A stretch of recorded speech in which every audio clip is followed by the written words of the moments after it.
No, no sé si todavía hay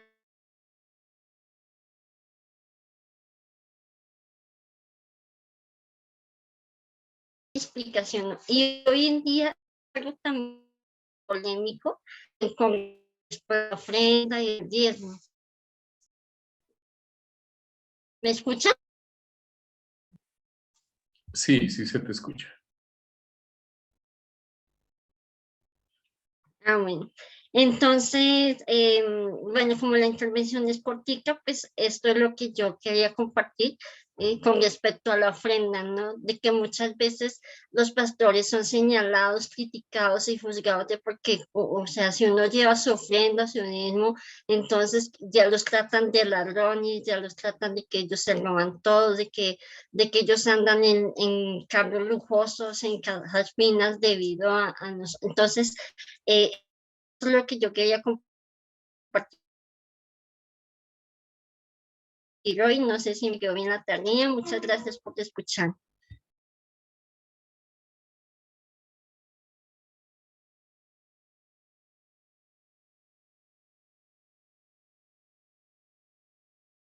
Pastor, no se le escucha.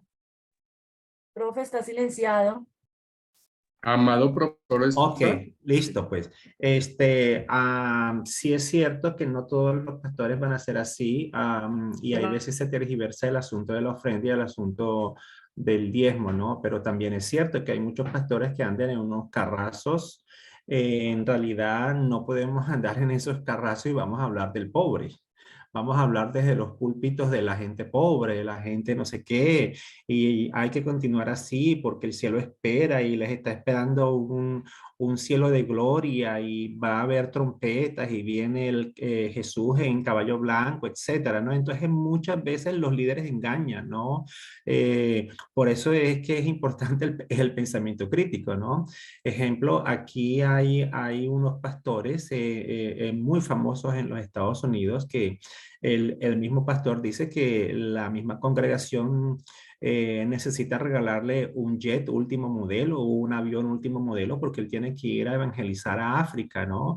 Y tiene que regalarle unos carros último modelo porque un pastor merece todo eso. Entonces, bueno, si usted quiere regalarle al pastor un carro último modelo y usted andar en bicicleta, pues eso es asunto suyo, es su dinero y pues todo lo que quiera y pues bendecido el pastor, ¿no?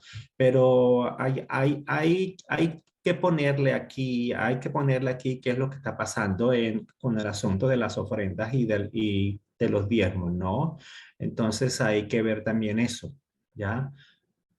Pero es cierto que no todo el mundo es así, ¿no? Muy bien, Camilo. Bendiciones, pastor. Creo haber entendido la tarea. La tarea era elegir cualquier texto bíblico que crea que es un poco raro desde nuestra cultura, pero que ahora lo vemos normal. Esa es la tarea. Sí, ok. Bien, lo tomé del pasaje de Lucas, capítulo 6, versículo 27 al 29, que dice, pero vosotros los que oís, os digo, amad a vuestros enemigos, haced bien a los que os aborrecen, bendecid a los que os maldicen y orad por los que os calumnian. Al que te hiera una mejilla, preséntale también la otra. Y al que te quite la capa, ni aun la túnica le niegues. A cualquiera que te pida, dale, y al que tome lo que es tuyo, no pidas que te lo devuelva.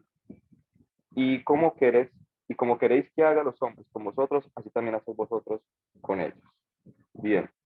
El verso principal en el cual también me iba como a expresar era en el verso 29, donde dice, al que te hiera una mejilla, preséntale también la otra, y al que te quite la capa, ni a una túnica le niegues. Y mirándolo como de esta postura, yo creo que es algo muy atacado frente al ámbito cristiano, que porque uno es cristiano, entonces ya se deja pasar por encima de las personas, ¿cierto? Eso pasó de alguna manera, una experiencia, mientras me estaban así una barbería. El barbero que estaba en ese momento apareció en el televisor un documental de Jesucristo y lo que decía era precisamente este pasaje. Él decía, ¿cuándo yo voy a permitir que por amor a Cristo yo voy a permitir que otra persona me golpee o me pegue? Entonces, mirándolo desde este punto de vista, cómo la violencia o cómo la enemistad juega un papel importante hoy en día. La ley de Talión sigue como defendiéndose mucho, el ojo por ojo, diente por diente, y eso juega un papel muy importante culturalmente. Yo no, si a mí me la hacen, yo la hago el triple. Y ese pensamiento como que ahora uno siendo transformado, como que no puede seguir existiendo. Entonces por eso Mateo capítulo 5, verso 9, el Señor nos dice que bienaventurados serán aquellos mansos y bienaventurados son aquellos pacificadores porque ellos serán llamados hijos de Dios. Pablo pudo como comprender bien esta idea de este texto cuando él especifica que la lucha no es física. Y mirándolo desde este punto de vista, cómo culturalmente podemos ver eso. En muchas ocasiones estamos viendo también luchas desde los púlpitos. Desde a veces vemos cómo desde el mismo púlpito lo utilizamos como un campo de batalla para hablar mal de otros pastores, para hablar mal de otras congregaciones, para hablar mal de otras iglesias, ¿cierto?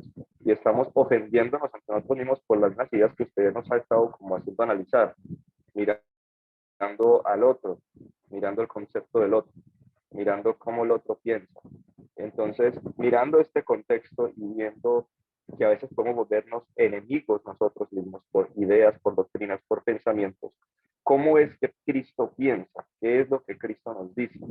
Y es que también hablándolo desde ese contexto era algo duro, era algo fuerte, porque Cristo le está diciendo a los que están ahí a su alrededor, amen a su enemigo, pero ¿quién era el enemigo del pueblo judío? Los romanos.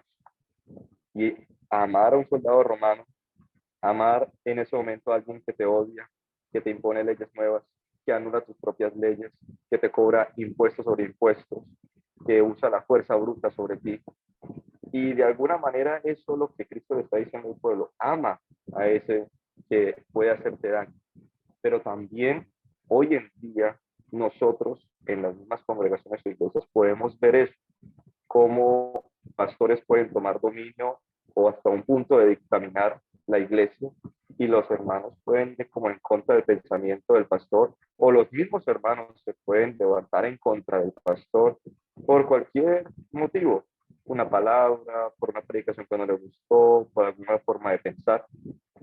Entonces hacer esto es como un gran reto, hacer esto de realmente ver las palabras de Cristo y pensar que lo que Cristo nos está enseñando con esto es que seamos de bendición y no de maldición, de que podamos en todo momento ver a los demás con ojos como Cristo vio a todo el mundo, que aún desde la cruz, estando latigado, estando clavado, estando con una corona de espinas, seguía diciendo, Padre, perdónales, porque ellos ni siquiera saben lo que hacen. O sea, nos quiso decir de alguna manera u otra, hacemos cosas por ignorancia. Entonces, al contexto de hoy, en la cultura de hoy, está muy arraigado la venganza, el odio, y eso en muchas ocasiones también sigue habitando en la iglesia, en la congregación. Entonces la enseñanza que Cristo nos deja es un reto importante y es cumplir con lo que la palabra nos dice, cumplir de que seamos pacificadores, seamos personas que destaquemos, ¿cierto?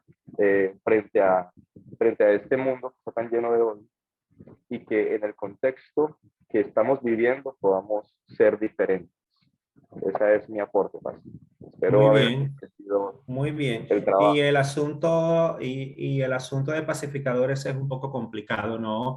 En un medio en que es violento, ¿no? Porque somos violentos no solamente físicamente, sino con la palabra. Entonces es bastante complicado y pues no nos debe dar vergüenza porque es complicado. Uno puede decir todo lo que dice la palabra de Dios, que hay que ser pacífico, pacificadores, pero bueno, cuando se va a la acción, le es difícil a uno, porque de todas maneras uno no es Dios ni es Jesús tampoco, ¿no? Uno es un simple mortal, ¿ya? Pero ahí Y estamos también tomando el en la punto, lucha. como decía la hermana Estela, también tomando el punto, que a veces hay, por así decirlo, en los mismos hogares cristianos, personas que tienen luchas intrafamiliares. El esposo le pega a la esposa o el pastor le pega a la esposa.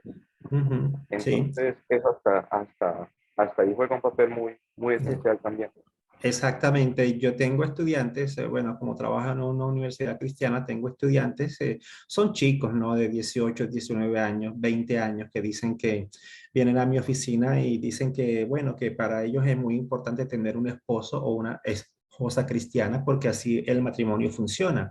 Y yo le digo, no, no, no, es que no hay diferencia. O sea, el matrimonio funciona con ambos cristianos o ambos que no sean cristianos. El matrimonio en cierto sentido en cierto sentido no tiene nada que ver con la fe, ¿no? Porque de pronto alivia un poco los problemas ya, pero no tiene nada que ver. Las investigaciones, muchas de las investigaciones que se han estado haciendo en cuanto a los divorcios, ¿no? En realidad, los divorcios de matrimonios cristianos, por lo menos en los Estados Unidos, están en el mismo nivel de los divorcios de un matrimonio no cristiano, ¿ya? Y pues no lo digo yo, ¿no? Lo dicen las investigaciones científicas, están en el mismo nivel. Entonces, eso demuestra que no tiene nada que ver lo cristiano en un matrimonio, porque lo que se unen son dos vidas totalmente diferentes, ¿sí? Totalmente diferentes, dos mundos diferentes, dos culturas diferentes, ¿no? Entonces, eso es algo que sí, ¿no? Pues que tenemos matrimonios falsos dentro de la iglesia, ¿no? Pues en el púlpito pues, somos risitas para arriba y para abajo y hoy supuestamente allá ahora se está celebrando el Día de San Valentín que se celebra aquí en los Estados Unidos y estamos copiando culturas que no es nuestra y todo el mundo saca en Facebook y flores, me regaló rosas, etcétera, pero eso no indica en realidad felicidad, ¿no? O sea, rosas y me llevó a comer no indica una felicidad total, ¿no? Entonces eso ahí uno tiene que entenderlo. Muy bien, muchas gracias. Marta Lobatón. Marta. Sí, señor, buenas Ok, noches. Marta, adelante. Gracias, licenciado. Aquí estamos dos, pero bueno, ya paso a mi esposito por este lado. Son Bueno, yo no dos. sé si Muy bien. entendí. Sí, señor. Ven Pero aquí acá, está pero mi ¿y por qué le dices esposito? Es pequeñito. no, por lo tierno, licenciado. Ah, míralo, tierno. ¿Qué le regalaste el día de San Valentín, esposito? Ah, Bueno, licenciado, yo no sé si entendí la tarea o no, pero lo que entendí es que debíamos elegir un texto bíblico que nos pareciera ambivalente o sí, raro. exactamente, o raro, o que alguien anoche me dijo algo que, fíjese que no me dejó dormir. No recuerdo quién me lo dijo, pero me dijo, gracias por incomodar mi alma. Eso no me dejó dormir. No me acuerdo quién me lo dijo, ¿no? Pero me dijo, gracias por incomodar mi alma. Y esa es la idea, que nos sintamos incómodos, porque si nos sentimos muy cómodos no se está aprendiendo. Mi abuelita decía en la época esa de antes, ¿no? La letra con sangre entra, ¿sí? Y hoy me arriesgo a decir que cuando nos incomodamos en el alma es porque estamos aprendiendo, ¿ya? La letra está entrando porque hay incomodidad. Así es. Pero bueno, adelante, Marta.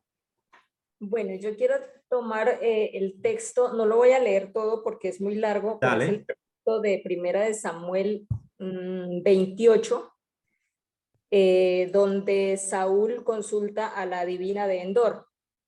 El texto va del 3 al 25, pero voy a leer únicamente cuatro versos, que es el 14, 15, 16 y 17, y dice, él le dijo... Le quité el versículo, hermano. Sí. Bueno, vamos a ver qué pensamiento tenemos en diferencia. A ver. Bueno, dice, él le dijo, ¿cuál es su forma? Y ella respondió, un hombre anciano viene cubierto de un manto. Saúl entendió entonces que era Samuel y humillando el rostro a tierra hizo gran reverencia. Y Samuel dijo a Saúl, ¿por qué me has inquietado haciéndome venir? Y Saúl respondió, estoy muy angustiado, pues los filisteos pelean contra mí y Dios se ha apartado de mí y no me responde más, ni por medio de profetas, ni por sueños. Por esto te he llamado para que me declares lo que tengo que hacer. Entonces Samuel dijo, ¿Y para qué me preguntas a mí si Jehová se ha apartado de ti y es tu enemigo? Jehová te ha hecho como dijo por medio de mí, pues Jehová ha quitado el reino de tu mano y lo ha dado a tu compañero David. Bien, no voy a leer más, porque pues el texto creo que todos lo conocemos, pero este texto, así como lo leemos en la Reina Valera, no lo estudié en otras versiones, pero es la que más conocemos, habla de que se hizo traer al espíritu de Saúl, o de Samuel, cuando ya él había muerto. Entonces, es invocado a través de una bruja. Eso es espiritismo. Entonces, al estar ahí, pareciera que fuera normal consultar a los adivinos, ¿cierto? Pero realmente, cuando entendemos cómo es esta parte espiritual, podemos entender que cuando hay estas cosas de espiritismo, lo que se invocan son demonios, y quienes toman la forma de una persona son espíritus ancestrales que conocen una genealogía y por tanto hacen como la aparición, y es así como trabajan los espiritistas para hacer creer que realmente regresó una persona. Entonces, pues este texto la verdad es bastante controversial, puesto que habrá gente que sin discernimiento pueda entender que quizás es normal consultar a brujos y adivinos, pero pues realmente lo que se traen son demonios, espíritus ancestrales que vienen a tomar la forma de una persona que estuvo viva. Entonces, esa es mi intervención en cuanto a este tema. No sé si puede seguir mi esposito. Muy bien, a ver, el esposito, ¿qué dice? No, pues yo quiero ser muy puntual. Buenas noches, doctor. Buenas noches, pastores que están ahí conectados. Es una bendición poder compartir con ustedes, distinguir muchos rostros nuevos. Yo quise tomar el texto de Éxodo capítulo 8, verso 17, donde habla de las plagas y dice: todo el polvo de la tierra se convirtió en piojos por todo el país de Egipto. Entonces, si uno se pone a ver esto, no es cierto, ¿cierto? O sea, no es posible que todo el polvo de la tierra se haya convertido en piojos. Mucha gente dice, quisiera que la gente interpretara la Biblia de la misma forma, pero yo creo que erramos ahí, ¿cierto? Porque la palabra es viva y cada quien se le es revelada de formas diferentes. ¿Qué entiendo yo en este texto? Que lo que se quiso decir fue que hubo una cantidad muy grande de piojos, pero en cierta forma se exagera, ¿cierto? Entonces, una persona que de pronto va a la palabra y dice, no, yo no digo sino lo que está escrito en la palabra, textualmente, puntualmente dirá, no, sí, fue como el polvo de todo el país de Egipto. Y sabemos que no fue así, ¿cierto? Entonces, eso tiende a generar como ciertas, no sé, que cada quien diga y otros digan, no, mejor, por eso yo no leo la Biblia, porque cada quien la interpreta. De hecho, eso me decía alguien un día. Eso es lo que no me gusta de la Biblia, porque cada quien la lee y le da una interpretación de acuerdo a su pensamiento. Pero lo que yo puedo ver acá es eso, que se quiso decir que había una cantidad muy grande de piojos, no que fuera igual al polvo de todo el país de Egipto. Muy bien, muy bien. Eso es un buen ejemplo porque nos trae la simbología bíblica. Ustedes saben que la Biblia es muy simbólica, muy simbólica. Muchas veces la Biblia está llena de tanto simbolismo. ¿Por qué es simbólica? Porque viene de una cultura simbólica. O sea, viene de una cultura simbólica. En la cultura costeña, ejemplo, en Colombia hace parte de lo que llamamos realismo mágico con Gabriel García Márquez, ¿no? El asunto de las mariposas o esa Mercedes que subió al cielo, Remedios, ¿no? Que subió al cielo, ¿no? Entonces, eso es un simbolismo no necesariamente para uno creer literalmente, y el problema en el que se encuentran los que son literalistas bíblicos es que quieren creer literalmente lo que dice la Biblia y es un error. No podemos creer literalmente lo que dice la Biblia porque precisamente es un libro de muchos simbolismos, ¿no? De muchos simbolismos y hay que entender el simbolismo bíblico. Ser simbólico no significa ser falso. ¿Sí? Ejemplo, la Biblia tiene muchas leyendas, muchos mitos, etcétera, etcétera, ¿no? Pero el hecho de que tenga mitos y que tenga leyendas, la Biblia no indica que son leyendas falsas, porque, o sea, nos da miedo decir que sí, tiene muchos mitos, tiene muchas leyendas, etcétera, porque las leyendas nos están haciendo entender nuestra tradición oral, o sea, nuestra tradición oral, ¿ok? Entonces, ustedes saben que la Biblia cuando fue escrita, no es que el escribano estaba allí con el lápiz y que Dios le estaba dictando exactamente qué es lo que Dios quería, ¿no? Yo creo que en ese caso todos estaríamos aquí de acuerdo, ¿no? Primero, la Biblia hizo parte de una tradición oral.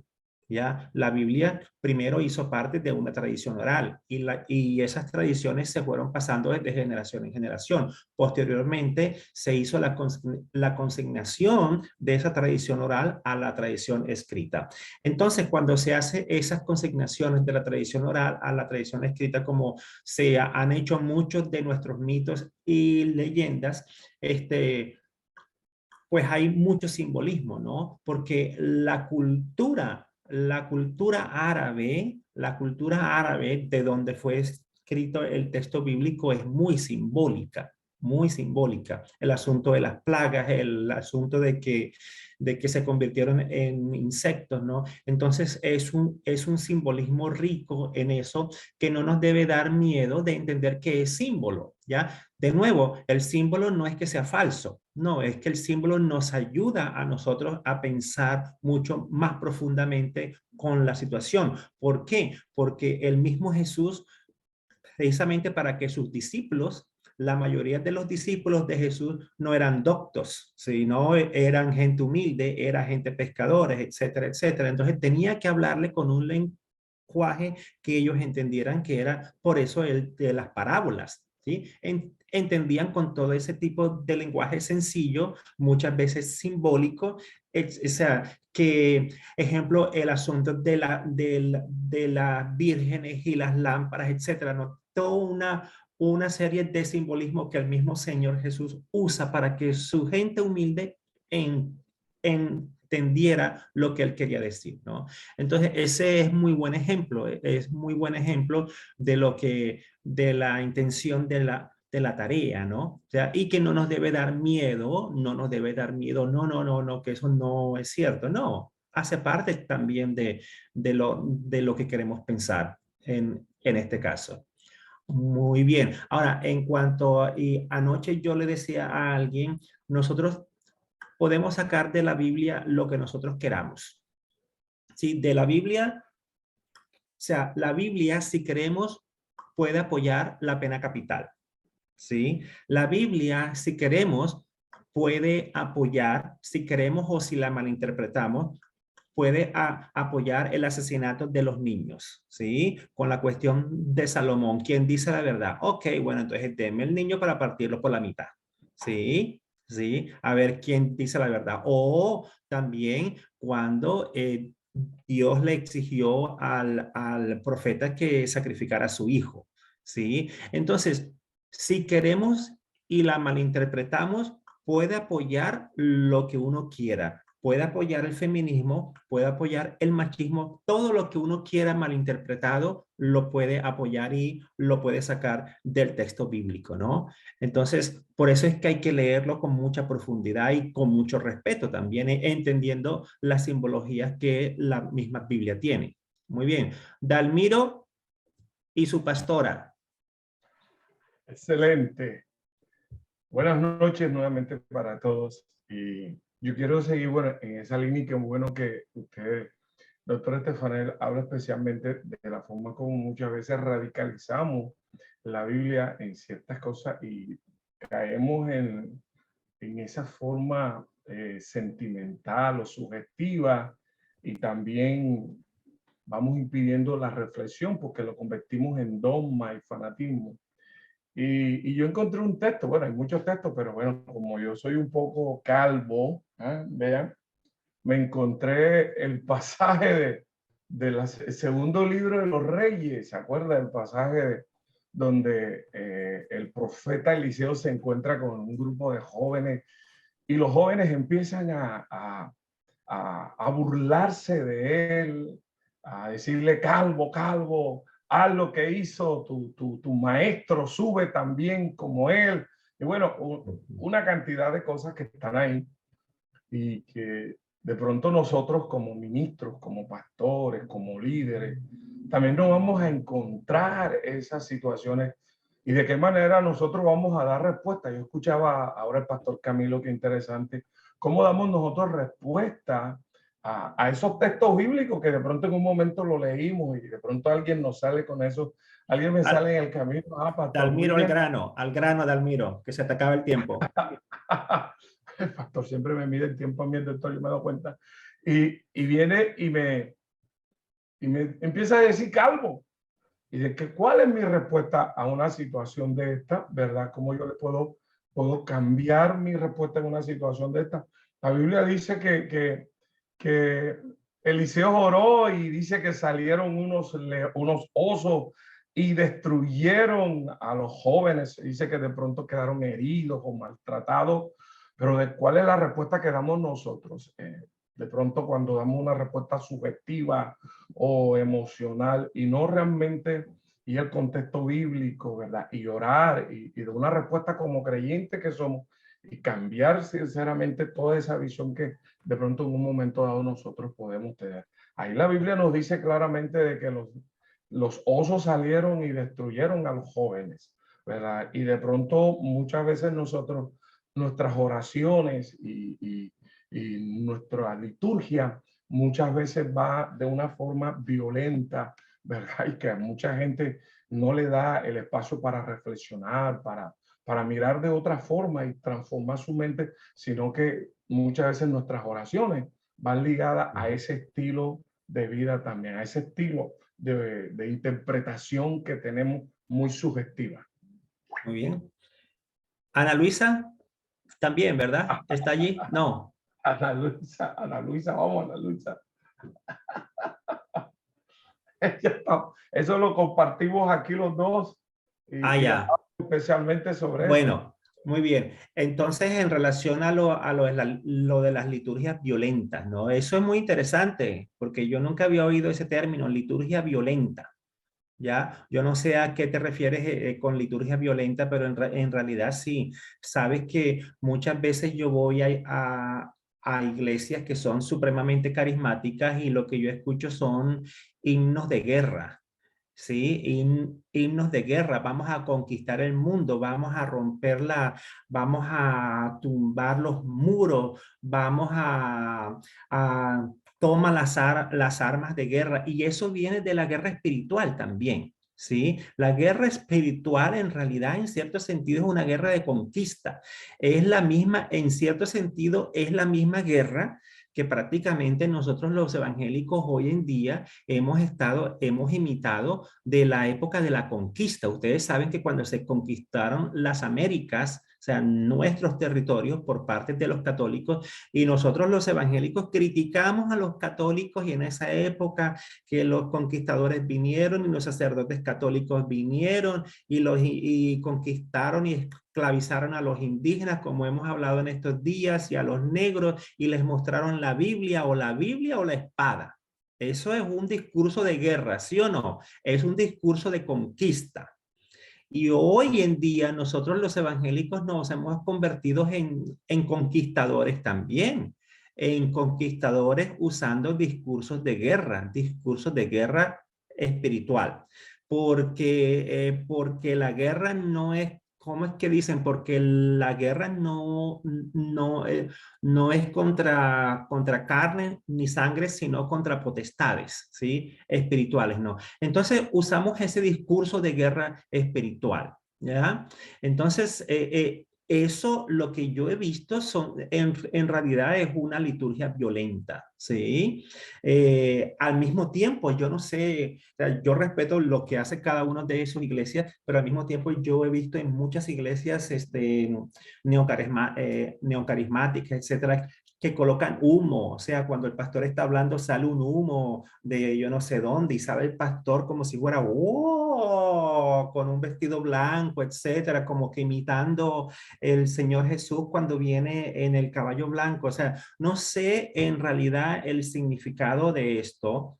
O sea, no sé si pasa en sus iglesias, yo no sé. No sé cuál es el significado de esto, pero en realidad cuando yo estoy en ese tipo de iglesias, en realidad yo no sé si estoy en un concierto de Shakira, ya, o de Bad Bunny, o en un culto. ¿Ya? Hay que ir a la raíz de estas cosas, a ver qué diferencia hay entre una cosa con la otra. Ok, yo voy a un culto, es a sentirme en paz y también a que me hagan sentir incómodo, pero esto ya es demasiada incomodidad.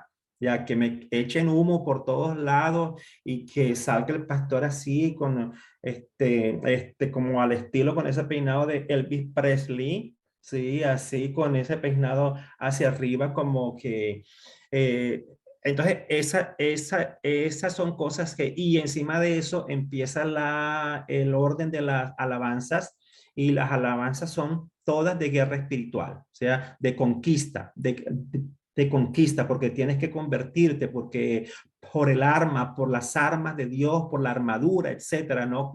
Convertimos a Dios en un jinete de batalla, ¿ya? Donde en particular yo personalmente veo a Dios como un Dios de amor, ¿ya? Entonces, esas cosas las tenemos que pensar también, ¿no? De qué manera pensamos esas cosas y incluimos esas cosas en nuestro propio discurso cuando se predica, cuando se hace cosas en la iglesia, ¿no? Entonces, hay veces que no hay diferencia entre un concierto mundano y una iglesia supremamente carismática, ¿no? La misma tonalidad de ruido, porque hay veces que pensamos que o sea, si en el grupo de alabanza hay 25 personas y cada una tiene un micrófono y entre más ruido haya en la iglesia, más ese ruido vamos a alabar al Señor. ¿Ya? Entonces hay que pensar en la contaminación, en la contaminación auditiva, de qué manera estamos afectando a nuestra propia gente en la iglesia con los oídos, ¿no? Y en otras cosas que uno tiene que analizar también en su propia familia, ¿no? Entonces, o también como muchas de estas iglesias presbiterianas como las mías, o sea, muchas acá en los Estados Unidos, las iglesias presbiterianas o sea, es como si estuvieran muertas. Allí no se oye una mosca, o sea, es lo contrario. Ya, ahí son puros himnos del siglo XVI que ya nadie más canta, todos son viejitos, no hay jóvenes porque han perdido la juventud, ¿ya? Entonces, el peligro es llegar a esos extremos y uno tiene que ser muy inteligente para ver hasta dónde alcanza a los jóvenes, pero al mismo tiempo alcanzar a los jóvenes y no traerles una discoteca a los jóvenes a la iglesia, ¿ya? Porque a veces eso es lo que yo en mi mente crítica es lo que estamos haciendo. Ok, no queremos que los jóvenes se vayan para la discoteca, entonces nos traemos la discoteca cristiana a nuestras iglesias para que los jóvenes se queden y se sientan a gusto, ¿ya? Son cosas que tenemos que pensar, ¿no? Muy bien. Ru.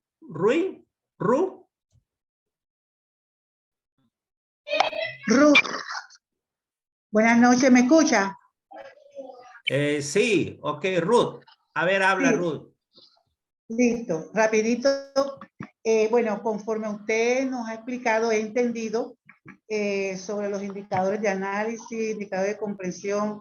Realmente cuando uno lee la palabra, conforme las enseñanzas que usted nos ha dado, buscar realmente el contexto histórico y la profundidad del pasaje. Entonces, atención, de Jueces, capítulo 14, versículo del 8 al 9, donde habla de Sansón, donde dice que volviendo después de algunos días para tomarla, se apartó del camino para ver el cuerpo muerto del león, y aquí que el cuerpo del león había un enjambre de abejas y un panal de miel. Y tomándolo en sus manos se fue comiendo por el camino, y cuando alcanzó a su padre y a su madre, le dio también a ellos que comiese, mas no se los descubrió que había tomado aquella miel del cuerpo del león. Bueno, me llamó la atención este pasaje, y buscando la parte, realmente qué es lo que significa esto, yo le puse miel en un animal, donde Sansón, como era juez,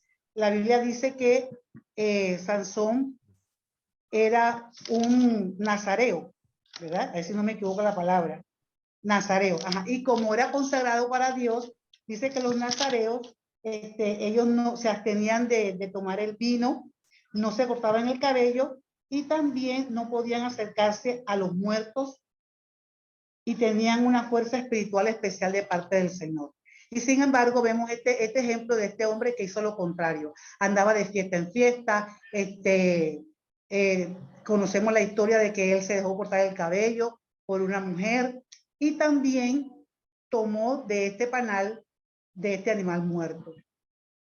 Investigando un poquito, me llamó la atención cuando dice la Biblia que esas abejas que estaban allí, ese panal en ese animal muerto, estaba investigando un poquito, dice que en Palestina todavía hay árboles y huecos en las cuales las abejas silvestres pueden establecer sus colonias como resultado, y usan las grietas de las rocas, los huecos de las cuevas y hasta los hoyos del terreno en clima seco de esta zona, y especialmente en el verano, y el cuerpo de un animal con una piel dura, y si no se entierran, pronto se convierte en un esqueleto cubierto como seco, cuero estirado, y así las abejas, silvestres usarán su cavidad del pecho como un lugar para almacenar su miel. Entonces, aquí, poniendo el ejemplo en la parte actual, dice que, bueno, en la parte espiritual primero, Sansón violó todos sus votos. Él violó todos sus votos, y eso quiere decir que cuando nosotros violamos los votos, o sea, desobedecemos a Dios, yo lo anoté por aquí, eso es una lección, traen consecuencias, y la consecuencia de Sansón fue la muerte. Así que, y en la parte también, nosotros como iglesia, que somos consagrados, aunque estamos en esta tierra, ¿verdad? Estamos en este, nosotros como cristianos tenemos que saber y tener en cuenta hasta dónde tenemos, cuáles son nuestros límites, hasta dónde tenemos que, no sé si la palabra, cómo podemos conducirnos como cristianos. Entonces, la reflexión. Listo. Bendiciones. Muy bien, muy bien. Y recordemos que en los nazareos pues eran prácticamente, hacían parte de los convites militares, ¿no? Y de los convites militares también, y la palabra nazareo viene del hebreo nazir, ¿no? Que es atado, o que está atado en este caso a Dios y a los diferentes derechos, y pues tenían ciertas leyes. Una de las leyes era no acercarse a algo muerto, y eso fue lo que él hizo, ¿no? Y no cortarse el cabello, porque fíjense que el poder de un nazareo radicaba en el cabello, ¿no? Entonces, bueno, hoy en día eso es algo raro. Hoy en día eso es algo raro. Hoy en día no podemos ver hombres con el cabello largo. ¿Sí o no? Porque, bueno, pertenecemos a otra cultura. Vemos a hombres con el cabello largo en nuestras iglesias y ya se lo mandamos a cortar, porque eso no tiene nada que ver con con el pensamiento de hoy en día, ¿no? Muy bien. Elibet y Edwin.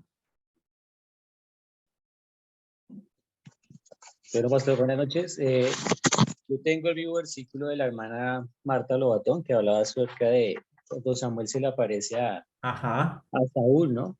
Y pues yo encontraba que hay diferentes interpretaciones, ¿no? La hermana hablaba acerca de maldición, creo que era de algo generacional, pero también encontraba comentarios acerca de que Dios posiblemente hizo una excepción y permitió que Samuel se presentara vivo de alguna manera o de los muertos en ese momento, ¿no? Son diferentes interpretaciones, ¿no?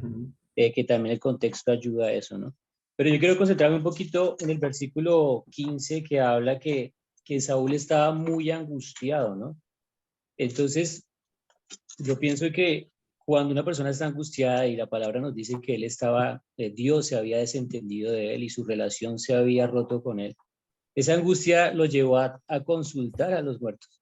Esa angustia le llevó a buscar a una bruja y a hacer cosas que pues un rey o un hombre de Dios no tenía que hacer, ¿no? Estaba en las últimas. Entonces a veces la angustia, la desesperación, la depresión hace que una persona haga cosas que en medio de su desesperación pueden ser muy, muy complicadas o cosas de pronto malas o cosas que no son buenas, ¿no? Entonces, ¿por qué? Porque quieren resolver el problema inmediatamente.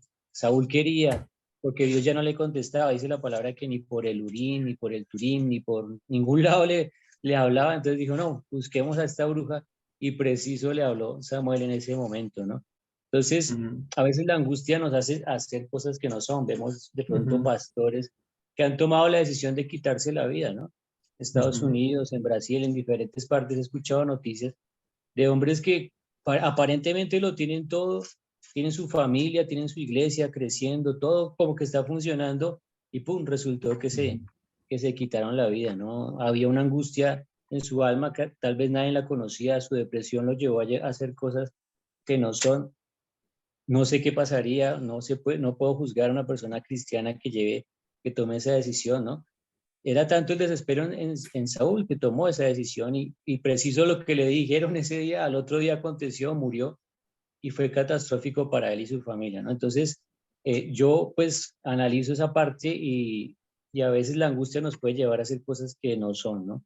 Sino tenemos que aprender a llevar todo al Señor y poder fortalecer esa relación con Dios, ¿no? Entonces, es interesante el hecho de que no estamos exentos de que llegue la depresión, de que llegue tal vez la ansiedad, de que lleguen momentos en los cuales pensemos o pretendamos hacer cosas que de pronto nos podemos lamentar más adelante, ¿no? Hay un bombardeo constante en la mente, en el corazón, y que pues nosotros tenemos que saber llevar eso a nuestro Dios.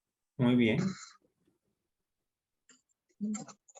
Buenas noches, profesores, compañeros. El texto que tomé de Deuteronomio, capítulo 25, del versículo 5 al 6, dice, cuando dos hermanos habitan juntos y uno de ellos muere y no tiene hijos, la mujer del fallecido no se casará fuera de la familia, con extraño. El cuñado se llegará a ella y la tomará para sí como mujer y cumplirá con ella su deber de cuñado. Y el primogénito que ella dé a luz llevará el nombre de su hermano difunto, para que su nombre no sea borrado de Israel. Este texto nos habla de una ley que había en el pueblo de Israel, la ley del levirato. Entonces, era una costumbre en los tiempos bíblicos que consistía en que una viuda sin hijos, porque esa es la condición, debería contraer nupcias con su cuñado, el hermano de su esposo recién fallecido. A este también se le conoce como pariente redentor.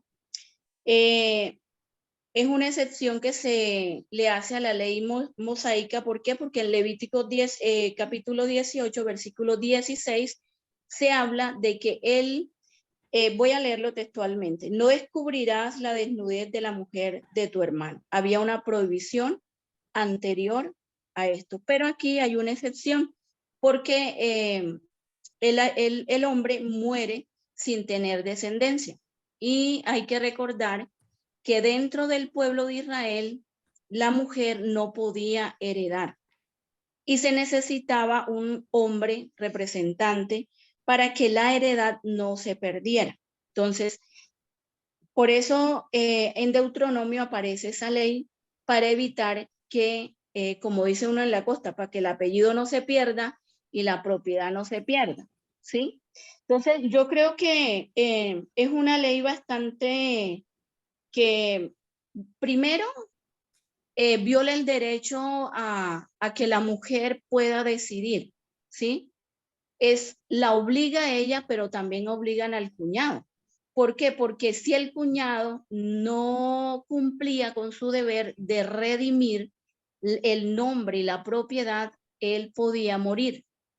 Eso fue lo que pasó con Onán, una historia anterior. Entonces, yo creo que es algo que no nos compete a nosotros como cristianos, es algo muy distante a nuestra cultura. ¿Por qué? Porque hoy nosotros hablamos acerca de la libertad que tiene la mujer y el hombre, ¿sí? Porque los dos se veían afectados. Él era obligado a estar con una mujer que tal vez él no le gustaba y a procrear un hijo para que el nombre del difunto y la propiedad no se perdiera. Entonces yo creo que es una ley bastante maluca, por así decirlo, en forma costeña, porque está violando el derecho a la libertad, ¿no? De escoger con quién uno se puede casar. Sí. Esa es mi intervención. Sí. Gracias. Fíjate que es una ley, por supuesto que hoy en día no es válida, no, la ley se cae por sí sola, pero en ese momento fue muy válida y fue por cuestiones de formación de nación. ¿Sí? Fue por cuestiones de contextos históricos de formación de nación. Si esa ley no se colocaba, entonces la nación como tal desaparecía, ¿ya? Desaparecía y por eso, o sea, como estaban en el proceso de formación, de fortalecer la nación, se coloca esa ley, ¿ok? Pero por supuesto ya hoy en día, ustedes saben que muchas comunidades indígenas hoy en día, hace poco leí que, o sea, cada rato muere una comunidad ancestral, ¿ya? Precisamente muere una comunidad ancestral porque ya no se habla una lengua dentro de esa comunidad. Entonces, cuando el último viejito muere, que solamente habla esa lengua, la comunidad ancestral desaparece y es una pena, ¿ya? Es una pena, precisamente porque ¿cómo se solucionaría eso? Y eso fue lo que buscó en esta época, en ese contexto histórico, ¿no? Que se impuso esa ley precisamente para que la formación de nación se diera, ¿ok? Esas son las cosas que uno puede decir, bueno, pero ahí no nos importa el pensamiento de la mujer, etcétera, etcétera, etcétera, etcétera, que el libro es un libro machista, que no nos importa porque estamos obligando a casar a la mujer con no sé qué, con no sé cuándo. Sí, sí, sí es cierto, pero también tenemos que entender por qué existe esa ley, ¿ya? ¿Por qué existen ciertas leyes y por qué en esa época se interpretó esa ley de esa manera? Y en cierto sentido, en esa época sirvió para la formación de nación, ¿ok? Desde nuestra óptica, por supuesto, no es válido, ¿sí? Pero debemos entender desde la óptica de ellos, en esa época es válida. Ejemplo, hasta el siglo XIX o aún en el siglo XIV, siglo XV, aún en el siglo XIX, a principios del siglo XIX, la mujer en realidad no tenía que decir en realidad con quién se iba a casar, era entregada, ¿ya? Y a través de la dote, ¿sí? A través de la dote y muchas veces a la mujer no se le preguntaba, eso eran arreglos, o sea, el matrimonio era arreglado, ¿ok? Por supuesto que ya no se hace eso, ¿sí? Ya no se hace eso, ¿no? Pero fíjense que en ciertas comunidades árabes del Islam se hace eso todavía, ¿no? Y en ciertas comunidades nuestras indígenas se hace eso todavía, ¿no? Pero en las comunidades occidentales en realidad ya no sucede eso, ¿no? Entonces, sí, son contextos históricos que en cierto sentido uno tiene que entender. No estoy diciendo que hay que apoyarlos, no, sino que hay que entenderlos en ese contexto histórico. No los podemos apoyar, por supuesto, porque no vivimos en ese contexto histórico. De pronto, si hubiéramos vivido en ese contexto histórico, no, pues hay que formar la nación, no nos podemos morir, hay que apoyar esto, ¿sí? Pero no estamos en ese contexto histórico. Muy bien. Lisette. Buenas noches, profesor, y buenas noches para todos. Bueno, el texto que yo traje, bueno, son dos textos realmente y hacen apología o referencia, digo yo, a la homosexualidad, ¿no? Entonces, pues es algo muy impactante. El primero, pues está en Primera de Samuel 20, 16, 17. Como para resumir, dice, Jonatán hizo jurar a David otra vez porque le amaba, pues le amaba como a sí mismo. Pues esta historia básicamente es esa, que sabemos que Jonatán y David pues eran súper parceros, súper amigos, pero pues había como este tipo de amor ya muy profundo entre ellos. Entonces pues eso puede dar pie a interpretaciones equivocadas, ¿no? Y también el pasaje de Juan 13, 23, que habla pues de Juan precisamente, dice, y uno de sus discípulos, al cual Jesús amaba, estaba recostado al lado de Jesús. A este pues Simón Pedro le hizo señas para que le preguntara a quién le hablaba. Entonces el recostado cerca del pecho de Jesús le dijo, Señor, ¿quién es? Entonces aquí vemos una conducta también como muy, que podemos ver escandalosa, ¿no? Que Juan pues era el discípulo amado, en varias referencias pues en el Nuevo Testamento entre Juan y Lucas, si no estoy mal, hablan del discípulo amado al que Jesús amaba, ¿sí? Cuando estaba al pie de la cruz, y esta referencia específicamente pues de que Juan estaba recostado en el pecho de Jesús, ¿sí? Entonces, bueno, básicamente es eso. No sé qué tan normal se pudiera ver antes y pues claramente no es normal ahora, porque pues para nosotros la homosexualidad es pecado. Pero como decía el pastor, la Biblia puede ser tan interpretada o tan mal interpretada, según como lo quiera las personas y a su conveniencia, que puede dar pie a esto. Actualmente muchos detractores de la palabra de Dios, como el escritor Dan Brown, que es el que ha escrito que Jesús se casó con María Magdalena y que tuvieron un hijo, y bueno, y este tipo de historias. También muchos otros de su mismo corte de escritura han hablado de eso, y podemos encontrar obras de teatro inclusive que hablan de que Jesús era homosexual y que pues su pareja era Juan y demás, ¿sí? Y hay un programa que me gusta mucho en Nat Geo que se llama La Biblia Prohibida, no sé si alguien lo ha visto, y habla como de esas interpretaciones como puntillosas, como Jesús era homosexual, era en realidad Juan la pareja de Jesús, o sea, este tipo de malas interpretaciones que pues, no sé, quieren desviarnos de la realidad, pienso yo. Muy bien, muy bien, muy bien. Ok. En las culturas es interesante porque en estas culturas árabes, a pesar que los árabes son vistos como personas como que machistas, en realidad hay mucho cariño entre esas personas, ¿no? Yo recuerdo que en Palestina veía que ellos, o sea, en la lengua árabe, la entonación de la lengua árabe es un poco parecida a la entonación de las lenguas africanas, que son de unos volúmenes altos, ¿sí? Son bastante altas, o sea, parece como si la gente estuviera gritando, ¿ya? Entonces, a pesar de que a mí me parecía que la gente estuviera gritándose unos con otros, veía mucho cariño entre ellos, ¿no? O sea, es una combinación de lengua y ciertas actitudes, ¿no? Y pues yo noté en realidad bastante cariño entre los hombres, ¿no? O sea, hay veces hay ciertas malinterpretaciones, pues que, bueno, como decimos, malinterpretaciones nuestras, ¿sí?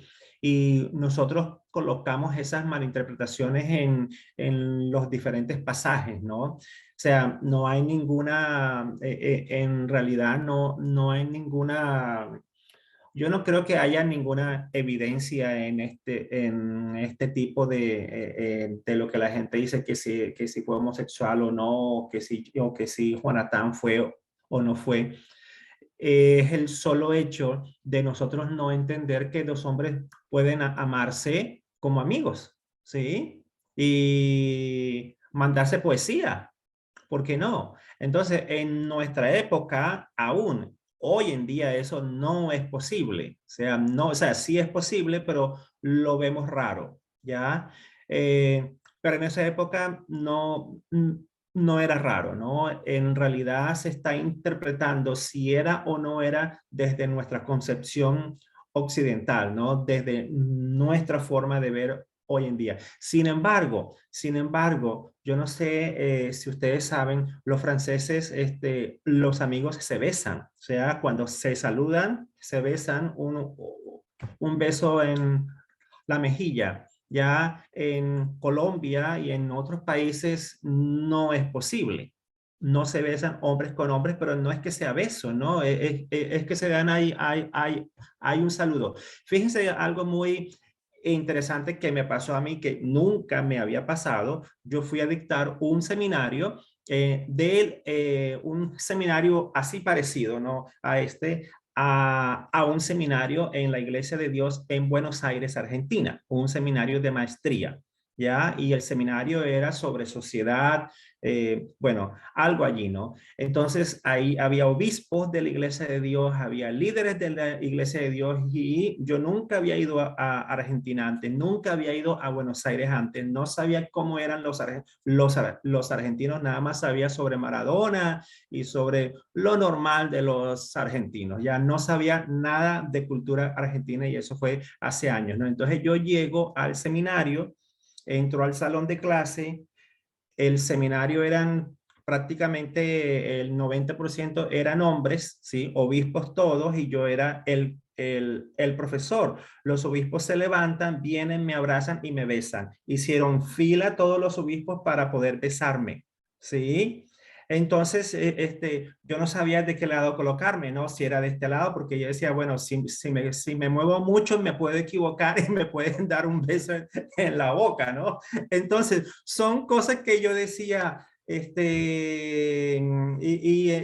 en algún momento yo dije, bueno, cierro los ojos y disfruto el beso de todos los obispos, ¿no? Entonces nunca me había pasado eso, ¿no? Y entonces después, y por supuesto yo soy muy abierto culturalmente, etcétera, todo el mundo tiene sus límites.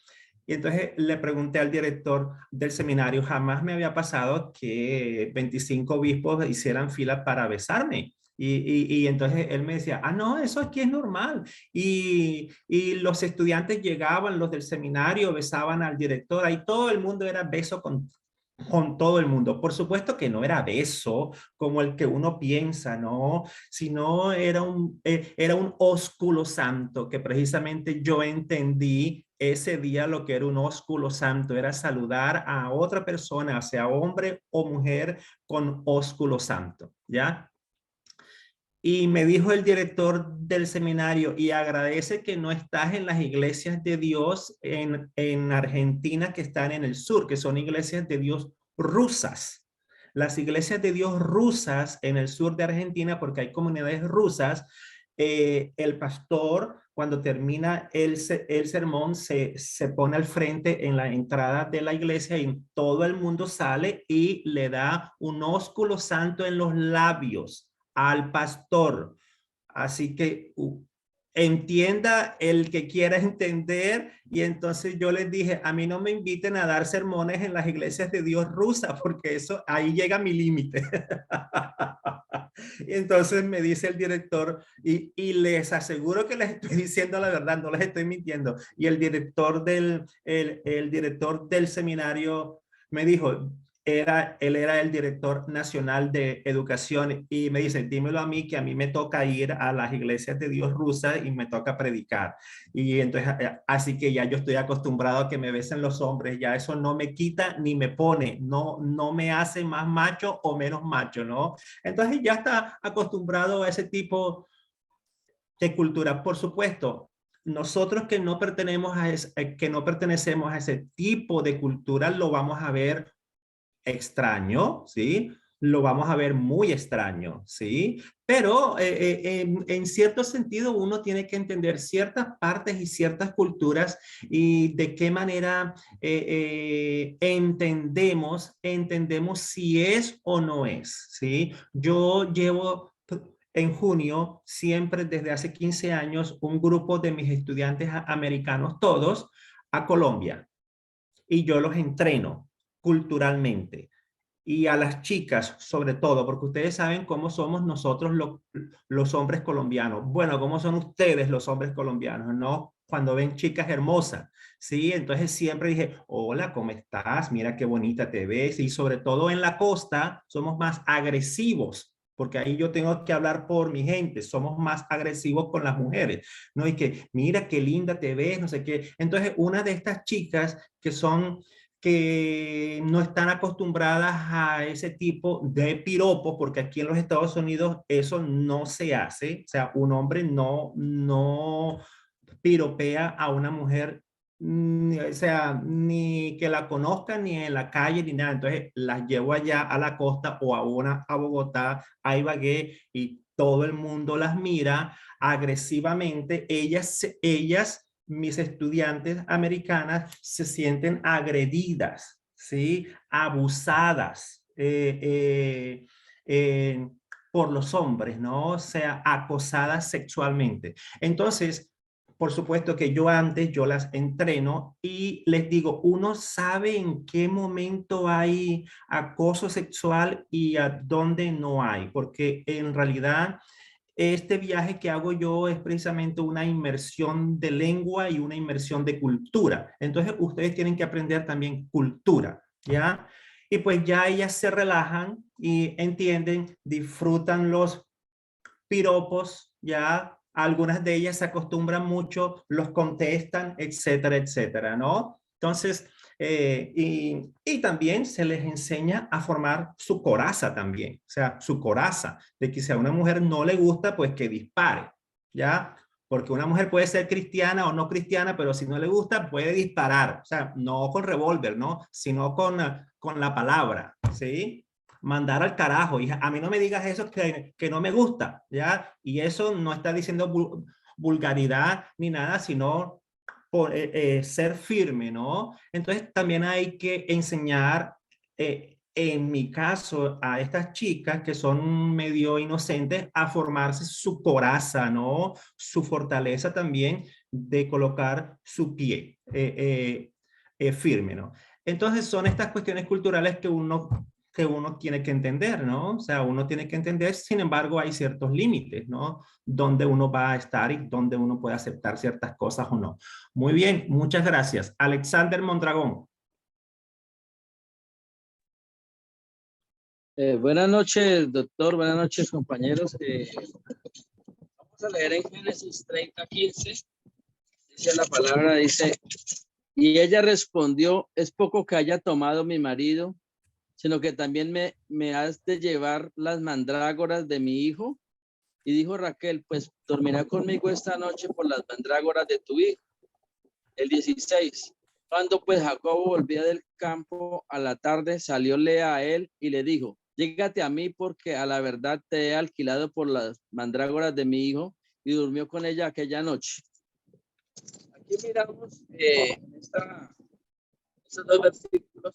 Pues la historia ya conocida de la poligamia que había en el tiempo antiguo, en esta parte del Génesis, donde Jacob se casó con las dos hermanas.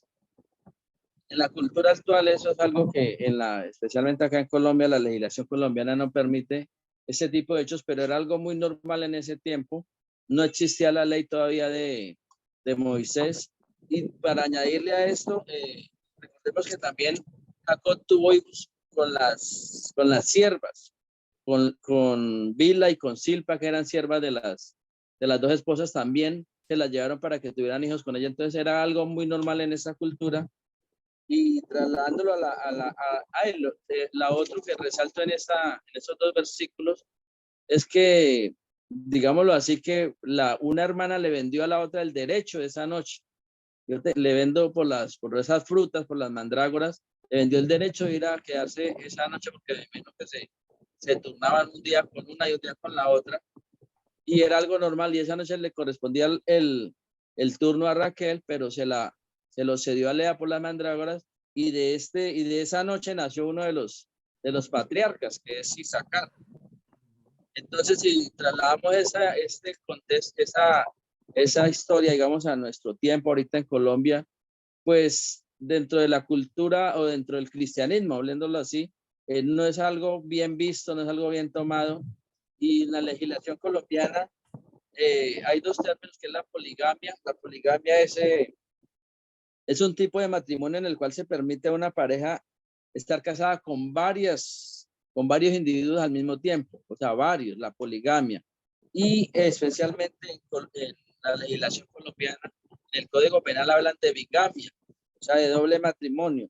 Dice que la bigamia, el que dice el artículo en el Código Penal, el que ligado por matrimonio válido contraiga otro matrimonio incurrirá prisión de 1 a 4 años en la legislación colombiana. O sea que hoy en día este tipo de conductas, de hechos, que en ese tiempo era normal, ahorita con nuestra legislación para la ley de los hombres, se constituyen un delito con prisión de 1 a 4 años. Entonces miremos lo tremendo de eso. Y pues lo digo, es muy normal ahorita en el contexto de las familias que el uno tenga una, que tenga la otra. Hablo en los que no son cristianos, que esto es algo normal y cultural. Yo creo que por allá en la costa, no conozco poco la costa, pero creo que sí se ven muchos casos que no son tan, o sea, legales, que se casen, pero sí que tienen de pronto varias mujeres y la gente lo ve normal, pero ante la ley no es permitido. Ese era el aporte. Muchas gracias. Yeah. Bueno, no es permitido, o sea, no es legal si es matrimonio legal. Sí, matrimonio legal. Con 2 mujeres, ¿no? Ahora, que tengan 2, 3, eso ya es asunto de ellos, ¿no? Sí. Ahora, yo creo que te desviaste de las mandrágoras, ¿sí? Porque es interesante el asunto de las mandrágoras, ¿no? ¿Qué son las mandrágoras? Eso es un vegetal, una fruta. Ajá, ¿y qué más? O sea, ¿qué fue lo que hizo ella que se fue a dormir con qué? Vuelve a explicar eso. La historia es que llega un hijo de Lea, dice que fue al campo y tomó la fruta de las mandrágoras. Es un fruto, bueno, es como similar al lulo, supongamos. Trajo y Raquel se antojó de esas mandrágoras, entonces le dijo a la hermana, el niño le trajo las frutas a la mamá que era Lea, le dijo a la hermana, dame las mandrágoras. Entonces no es suficiente que me quites, mi esposo también me quiere quitar las frutas. Entonces Raquel, como era antojada, le dijo, pues deme las frutas, la mandrágora, y esta noche le cedo mi turno con Jacob. Entonces ese fue como el negocio que se hizo ahí y pues le cedió el turno esa noche de dormir con Jacob, y de esa noche de mandrágoras, a nombre de las mandrágoras, nació uno de los patriarcas, según lo que dice la Biblia. Nació es Isaacar. decir que, ¿quién se quedó con las mandrágoras? Una mujer se quedó con Raquel se quedó con las mandrágoras, y entonces el marido de Raquel se fue a acostar con la otra. Con la otra, pero era el marido de las dos, era Jacob, el marido de las dos. Exactamente, ok. Ahora, y lo interesante aquí de las mandrágoras, y se lo voy a explicar, y el que le quiera dar la interpretación como quiera, ¿no? Porque hay que entender el asunto de las mandrágoras, ¿no? O sea, uno que no tenemos mucho conocimiento de lo que es las mandrágoras, ¿sí? Y fíjense que las mandrágoras, el fruto de las mandrágoras es un narcótico, o sea, servía en esa época para narcótico. Dice que tenía alta concentración alcalina, alcaloide, igual a la coca, similar a la coca. Igual a la cocaína, perfecto. Con efecto sedante. Exactamente, con efecto sedante, y se usaba para las personas que no podían dormir, ¿ya? Al mismo tiempo, las mandrágoras, sí, servían para lo que hoy en día, no sé si han oído muchas personas que ingieren hongos, ¿sí? Hongos. En esa época, esa inserción de hongos que son como psicodélicos, eso era un poco el asunto de las mandrágoras, ¿sí? Entonces, el texto bíblico, por supuesto que no dice eso, ¿sí? ¿Por qué? Porque se nota que en el texto bíblico, cuando se habla de las mandrágoras, habla a un pueblo que sabía para qué se usaban las mandrágoras, ¿sí? Por supuesto que nosotros no sabemos para qué se usaban en esa época, entonces no tenían que dar detalles para qué se usaban esas mandrágoras, ¿no? Entonces, en realidad, las mandrágoras eran narcóticos en esa época, ¿sí? Para poder dormir. Ustedes saben que hoy en día hay muchos narcóticos que los médicos recomiendan para poder dormir, ¿no? Entonces, son cosas que nos ayudan a analizar un poco el texto bíblico, porque hay veces que nosotros decimos, pero ¿y por qué? Bueno, uno, que yo no sé qué son esas mandrágoras, ¿no? Porque y dos, que para qué sirve eso. O sea, no le veo sentido ahí. Y es cierto, este es un texto bíblico que si no lo analizamos con profundidad, no le vemos sentido. Pero ahora que sabemos que esas mandrágoras son narcóticos, sirven para dormir, o sea, en esa época, fíjense, y lo voy a decir fuerte, ahora, en esa época, ingerir mandrágora era como fumarse 2 tabacos de marihuana antes de dormir, para poder dormir con tranquilidad, o un té de manzanilla. Nosotros nos tomamos, o sea, yo siempre tomo mi té de manzanilla en esa época. Bueno, otras personas fuman la marihuana para dormir. En esa época, ella se comió sus mandrágoras y se fue a dormir como una bebé, ¿ya? Por decir algo, ¿no? Profe, de pronto para hacer yo investigué un poco sobre el tema. Pues desconocemos la planta y eso, pero bueno, decía que la mandrágora era como una especie de un árbol pequeño, ¿no? Y él produce un fruto, o sea, como lo que hablé de las frutas inicialmente. Y la parte del alcaloide, la concentración de alcaloide, es la parte como de la raíz. Entonces, ya pues ahí lo que yo entiendo, lo que interpreté era que pues lo que había hablado era el fruto de la mandrágora, no de pronto la parte del alcaloide, que es lo que usted que utilizas para el trastorno del sueño y también lo utilizan para la fertilidad. Exactamente. Para la fertilidad, según lo que... Muy bien. Eso era todo, profe. Muy bien, muy bien. William. Doctor Estefanel, compañeros, buenas noches. Hoy vamos a trabajar, encontré el libro de Juan, el capítulo 12, versículo 40. Dice lo siguiente: cegó los ojos de ellos y endureció su corazón para que no vean con los ojos y entiendan con el corazón y se conviertan y yo los sane. El título que le puse a este tema fue Sin mirar y sin entender hasta que se conviertan. En cuanto al contexto, esto corresponde a la incredulidad de los judíos. En estos versículos encontramos cómo fue la actitud del pueblo judío y especialmente de los dirigentes en cuanto a las enseñanzas y a los milagros de Jesús. Ellos habían manifestado una abierta incredulidad hacia Jesús y Juan cita al profeta Isaías en el capítulo 6, mencionando que cegará los ojos de ellos y endurecerá su corazón. Se hace notar la incredulidad y el endurecimiento del corazón que han sido características frecuentes entre el pueblo que es elegido de Dios. Las cosas no han cambiado hoy día en cuanto a las personas que son incrédulas y ateas. En tiempos de Jesús había rechazo y hoy, 2000 años después, hay muchas personas ciegas en la fe y tienen endurecido el corazón. Realmente hasta que se conviertan y el Señor los sane. Eso es lo que vemos hoy en día. Hay sucesos extraordinarios que son testimonio y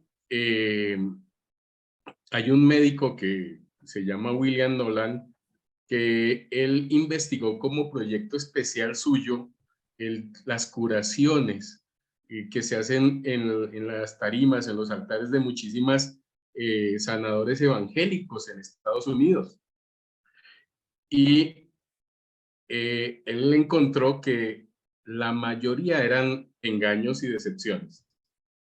Entonces, eso ha provocado también que muchas personas dejen de creer y se aplique también esta situación, que se vuelven incrédulas y ateas. Muy bien. Esa es la investigación, profesor. Muy bien. Y es que hay veces que es mejor estar ciego, ¿verdad? Mejor a veces estar ciego. Yo creo que eso tiene que ver con la duda también. ¿Ya? Hay veces que mejor es no creer 100%, sino creer de a poquito. ¿Sí? ¿Por qué? Porque cuando uno cree de a poquito, uno soluciona una duda y ya se soluciona. Entonces pasamos a la otra duda. Esas conversiones maravillosas y esas conversiones donde baja escarchas del cielo, calzan muelas, etcétera, etcétera, son bastante discutibles, ¿no? Y es lo que tú decías que se ha hecho aquí la investigación, que Sí. son conversiones forzadas, ¿no? Precisamente para que la gente crea. Mejor es decir, no creo nada, como Santo Tomás. ¿Sí? Como Tomás, yo no creo nada, no creo en nada ni en nadie, ¿no? Porque el que no cree en nada y en nadie aún cree, y ahí empieza su proceso de conversión y su proceso de aceptar que existe algo diferente, ¿no? Entonces, esto de creer es bien complicado, ¿no? Es bien complicado. Y por eso el que no cree absolutamente nada, cuando cree, yo conozco gente que se ha convertido cuando cree, es una persona firme, o sea, firme, ¿ya? Porque viene no de algo endeble, no de una fe que hoy sí, que mañana sí, que de pronto que no sé qué, no. Mejor es caer, como decimos en mi tierra, resmondillarse, que le saque sangre, toda la sangre, si vienes de una drogadicción, que mejor dicho, que esté a los pies de la muerte, ¿ya? Que dude todo y ahí es rescatado, ¿no? Porque precisamente cuando uno está como cuando estábamos hablando, cuando uno está en lo peor de la oscuridad es donde hay más luz, es donde uno observa más luz y allá hay también salvación, ¿no? Entonces eso es muy importante. Muy bien, Gracias. Juan Macías.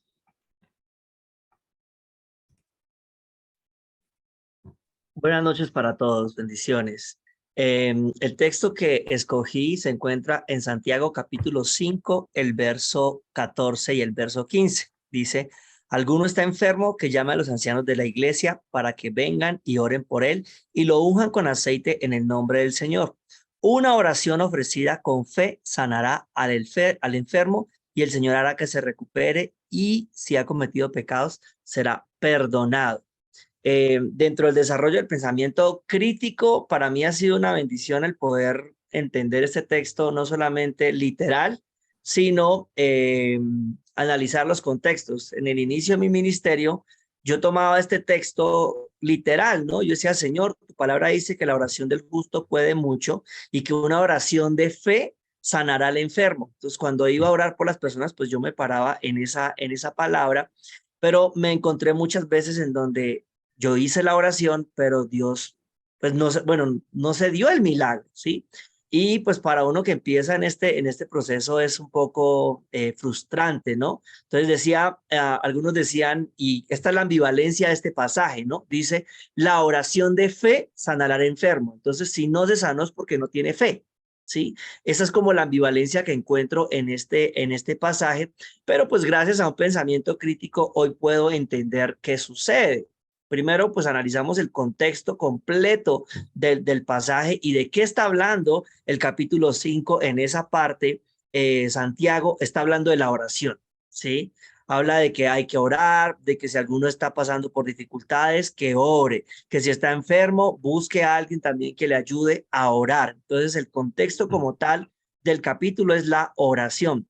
Y yendo más allá, el contexto general de la oración en la palabra y específicamente lo que Jesús enseña es a pedir y a orar, claro que sí, pero a orar conforme a la voluntad del Señor. Entonces, parado ya en una interpretación, reflexionando, en un pensamiento también crítico, encuentro también en Juan capítulo 5, en donde el Señor, en primera de Juan capítulo 5, en donde el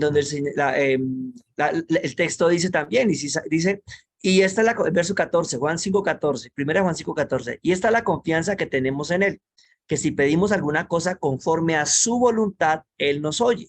Y si sabemos que él nos oye en cualquier cosa que pidamos, sabemos que tendremos las peticiones que le hayamos hecho. Entonces, hoy entiendo esto como de pronto no es que no tenga la suficiente fe para que alguien sea sanado, sino que cabe la posibilidad de que dentro de la voluntad del Señor, de esa voluntad del Señor perfecta, esta enfermedad o lo que esté aquejando a una persona, pues también esté dentro del propósito del Señor. Y pues, ¿quiénes somos nosotros para decirle a Dios qué debe hacer o no debe hacer? Entonces, pues básicamente esa es la reflexión que he tomado y pues gracias por prestar atención. Muy bien. Y ya hay veces que nos olvidamos que ya el Señor ha dicho que no, hace rato. Ya uno puede pedir lo que quiera pedir, pero ya el Señor ya ha decidido. Sí, es más o menos como esa relación de padre-hijo, ¿no? El hijo puede pedir un camioncito para esto, quiero esto y esto, pero ya el padre ya ha decidido que eso no es, en realidad eso no es lo que le conviene al hijo, ¿no? Entonces son esas cosas que en la relación que uno tiene con los hijos es la misma relación que uno tiene con Dios, ¿no? Con el Padre. Hay veces Dios ha respondido ya desde hace rato que no, o hay veces sí que Dios va a responder que sí, ¿no? Por más oración, por más ayuno, por más vigilias, por más sacrificios, por más sacrificio, o sea, que uno quiera hacer, ya en muchas veces ya Dios ha respondido y uno está de terco en que quiere es manipular en cierto sentido la decisión que ya el Señor ha tomado, ¿no? Porque somos manipuladores también. Nosotros los cristianos somos muy manipuladores también de las decisiones de Dios, ¿ya? Muy bien, Odilia.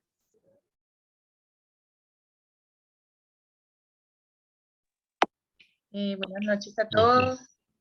Compañeros, ¿sí me escuchan? Sí. Bueno, tengo problemas de internet.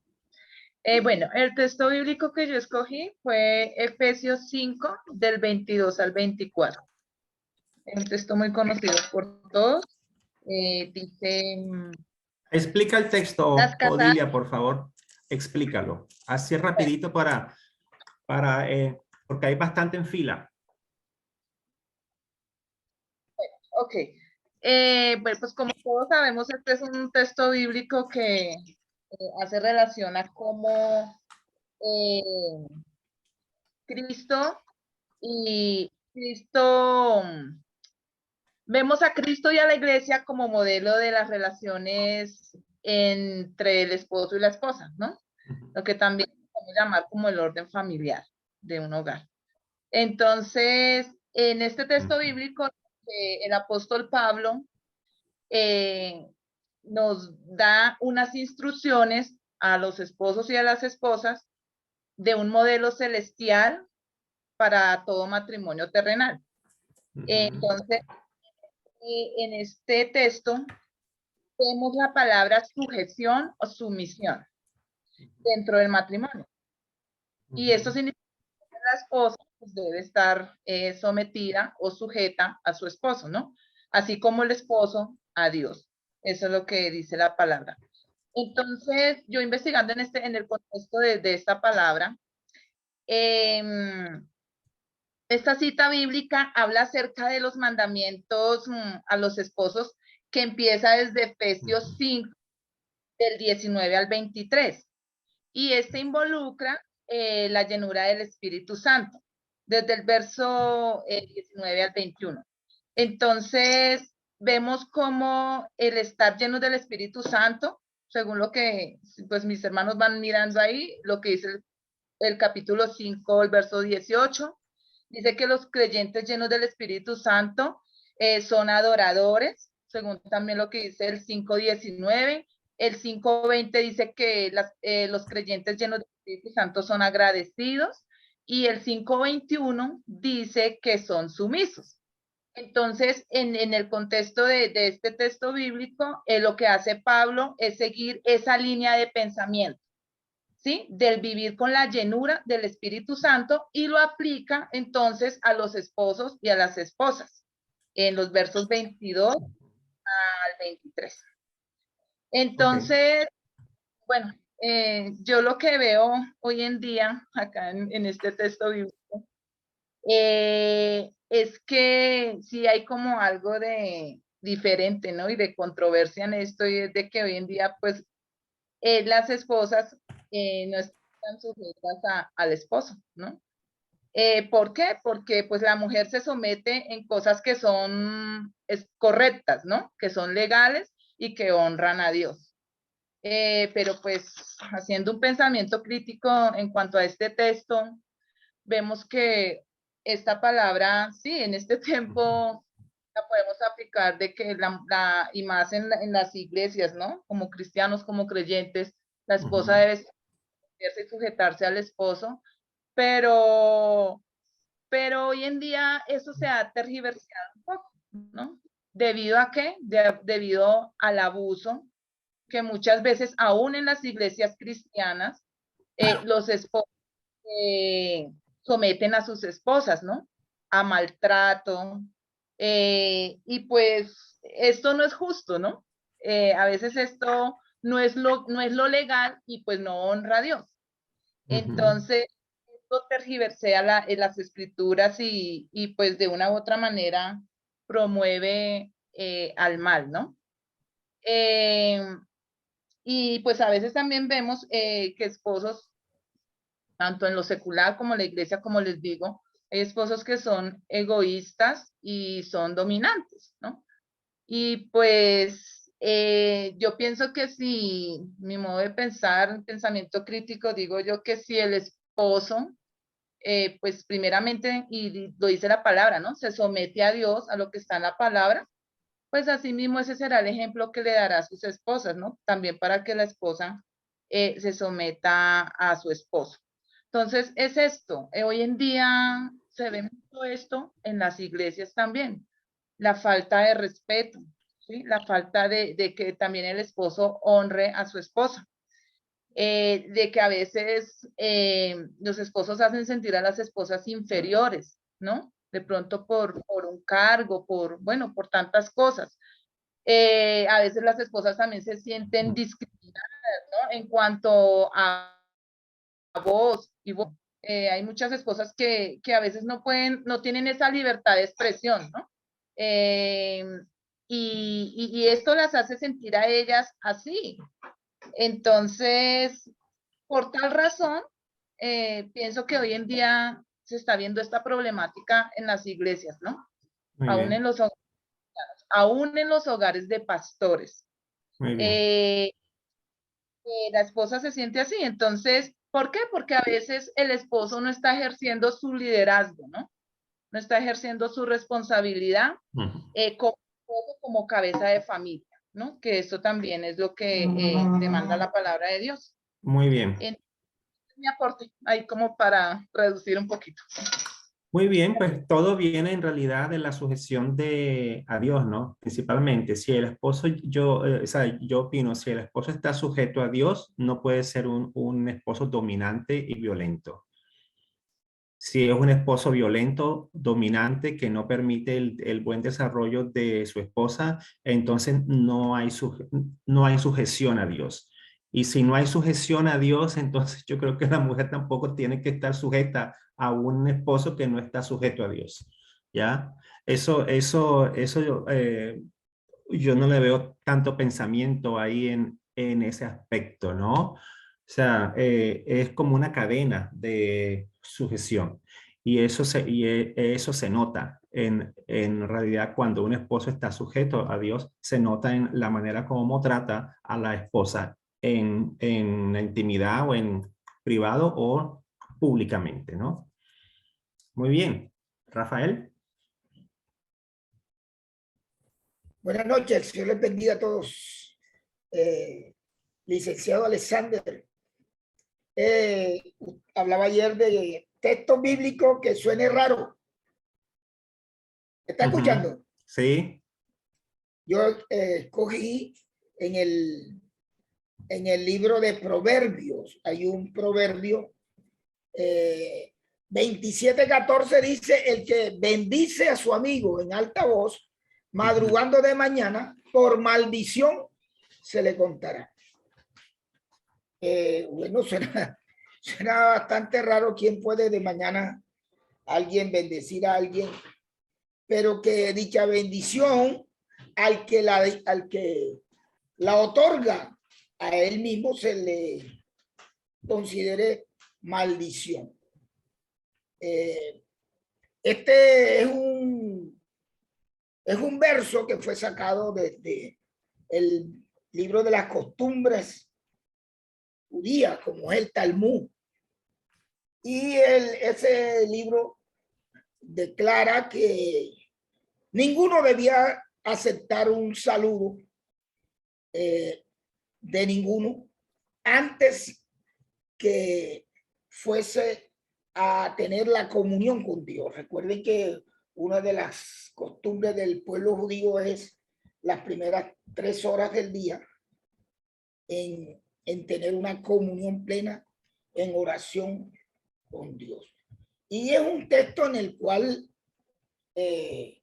declara o insta a que las personas que verdaderamente tienen el propósito de crecer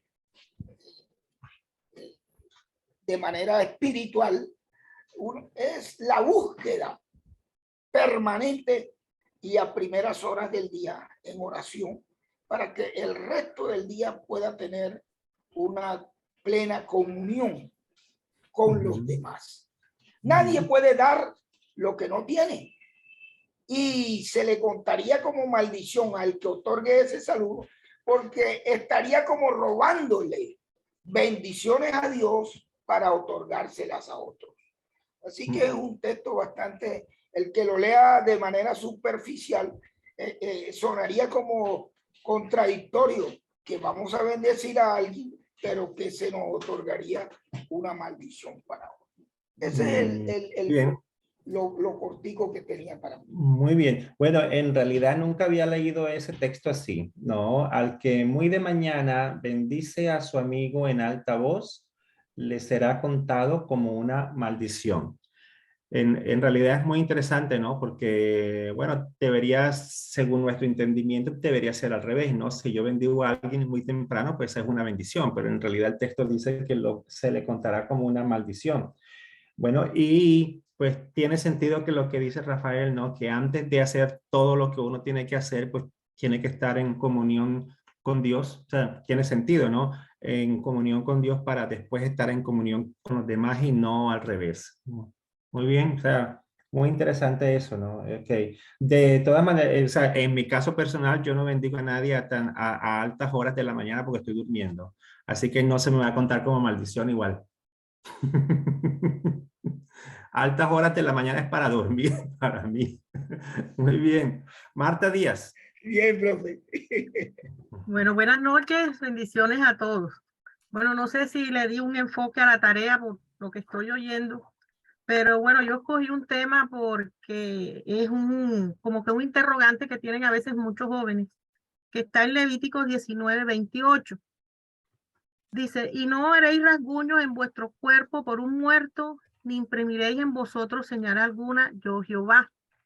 Este texto pues ha sido usado muchas veces en la cuestión de los tatuajes. Ha sido muy controversial y he visto que hay personas que se apoyan en este texto para decir que eso es pecado.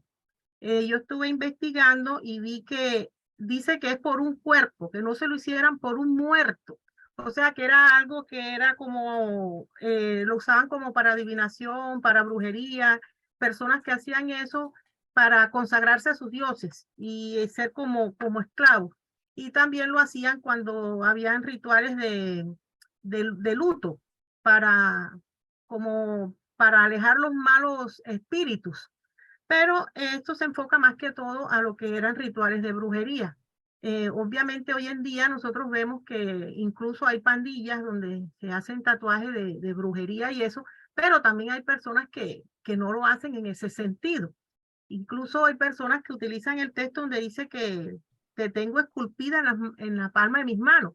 Y yo encontré 8 versiones bíblicas donde dicen te tengo tatuada en las palmas de mis manos. O sea, hay, digamos que hay de varios bandos para aprobar o desaprobar eso. Personalmente yo pienso que un joven pues que se acerque de pronto a pedirle uno esa consejería sobre si se tatúa o no. Yo personalmente considero que no es pecado, pero también pienso que la Biblia dice que no todo me es lícito, pero no todo me conviene. Que poner de pronto a reflexionar al joven por qué motivo se piensa hacer eso, o por qué razón o con qué intención lo haría. Porque incluso médicamente miré y los riesgos que hay para tatuarse son los mismos riesgos que puede tener una mujer para perforarse, para ponerse un arete. O sea, médicamente no es que hay muchos mitos por ahí de que hacen daño. Entonces, a lo que me voy es esto de que de pronto hay muchas cosas. En el texto donde, en el capítulo ese, hay cosas que se conservaron, como que conservamos hoy en día, como el ser santo, como el no hurtar, no chismear, pero hay otras cosas que desechamos como no cortarse la punta de la barba, no ponerse el vestido con mezcla de hilo. Entonces, ¿qué criterios tomamos a veces para desechar unas cosas y dejar otras?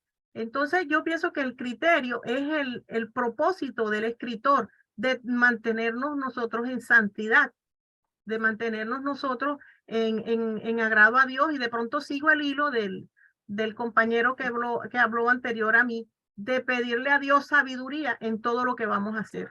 Y esa era toda mi intervención. Gracias. Muy bien, muy bien. Hay muchas cosas que en realidad ya uno tiene que poner su propio criterio. En realidad su propio criterio en toda esta cantidad de leyes, porque imagínense, son muchísimas leyes en el Antiguo Testamento, en Levítico, en Deuteronomio, son muchísimas leyes y pues ya en muchas de esas leyes son culturales, muchas de esas leyes tenían cierta razón higiénica, muchas de otras leyes tenían, bueno, ciertas razones no tanto espirituales como religiosas, ¿no? Ustedes saben que cuando el pueblo de Israel anduvo por el desierto, iba caminando durante tantos años, ¿no? Y por supuesto iban entrando ciertas culturas que no pertenecían al pueblo de Israel, ¿no? Y se adaptaron al pueblo de Israel. Fíjense que aunque no sorprenda y no me vayan a apedrear, el ayuno, ¿sí? No hacía parte de la cultura hebrea. O sea, el ayuno como tal no hacía parte de la cultura hebrea. O sea, el ayuno entra a la cultura hebrea, precisamente al pueblo de Israel, precisamente por la cantidad de años que estuvo el pueblo de Israel caminando por el desierto, ¿ok? El ayuno pertenece como tal a otras fe, ¿sí? Ustedes saben, los budistas ayunan, los hindúes ayunan, los musulmanes ayunan también. Entonces, nosotros, por ende, también ayunamos, ¿no? Pero originalmente el ayuno no pertenece a nuestra cultura cristiana. O sea, el ayuno como tal entra muy tardíamente a la cultura cristiana. Y si leemos la intencionalidad con que entra el ayuno en nuestra cultura judeo-cristiana, lo podemos leer en Isaías 58. Ahí es donde dice el verdadero ayuno. Esa era la intencionalidad del verdadero ayuno, ¿ok? Y el ayuno en cierto sentido lo hemos convertido en algo espiritual, ¿sí? Lo hemos espiritualizado. Mientras que el ayuno en realidad en la cultura judeo-cristiana no era espiritual, ¿sí? Era algo más de uno no comer la comida normal que nosotros normalmente comemos para dársela a los pobres. Eso es lo que dice Isaías 58 con el verdadero ayuno. Así que si leemos Isaías 58, vamos a entender la intencionalidad del ayuno como tal, el objetivo, por qué entra el ayuno a la cultura judeocristiana. ¿Ok? Entonces no entra para cuestiones espirituales, sino entra para cuestiones sociales, en la atención del pobre. Muy bien. En cuanto al tatuaje o no, en realidad eso es horas de debate a nivel de iglesias, ¿no? Y a nivel también personal, hay ciertas cosas personales que uno ya tiene que tener mucho cuidado en qué meterse con lo personal. Pero bueno, sí, ahí ya ustedes tienen que ser como líderes o como pastores, ser sabios en qué manera van a aconsejar a estos jóvenes, ¿no? Ejemplo, mi hijo mayor vino y me dijo que se iba a tatuar, yo le dije no, y punto, así de simple. Y tiene 21 años. Yo dije, no, no es no. Y punto. ¿Por qué? Porque no me da la gana, yo soy tu papá. Cuando usted sea mayor de edad, en la cultura costeña, 21 años es un bebé. En nuestra cultura costeña, ya es mayor de edad cuando ya esté a punto de casarse, ya usted haga lo que le dé la gana. Pero mientras viva bajo mi tutoría, el papá dice que no. ¿Ya? ¿Ya? La mamá dice, si te tatúas, te lo quito con cloros.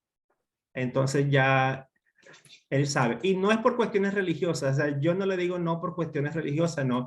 Sino que, bueno, hay que pensar bastante. O sea, de pronto yo soy muy cobarde, yo soy muy cobarde, yo tatuarme ni muerto, ¿no? Porque yo cuando me voy a poner una inyección, mejor dicho, hasta me desmayo. Ahora imagínense un tatuaje que yo veo a veces de todos los colores. No, no, no, no, no, es menos, ¿no? Entonces, ajá, son cosas que uno tiene que ver ahí. Pero en realidad el ser tatuado no indica que la persona no sea santa o que no puede llegar a santo, ¿no? Entonces, sí, hay mucha discusión en este aspecto. Y muchas de nuestras culturas indígenas y africanas se tatúan, ¿no? Y muchos de nuestros indígenas los hombres usan aretes y usan toda una cantidad de cosas y eso no significa nada, ¿no? Muchas cosas hoy en día no significan realmente si es o no es, ¿no? Son parte de una cultura en cierto sentido, ¿no? Muy bien, gracias Marta. Olga.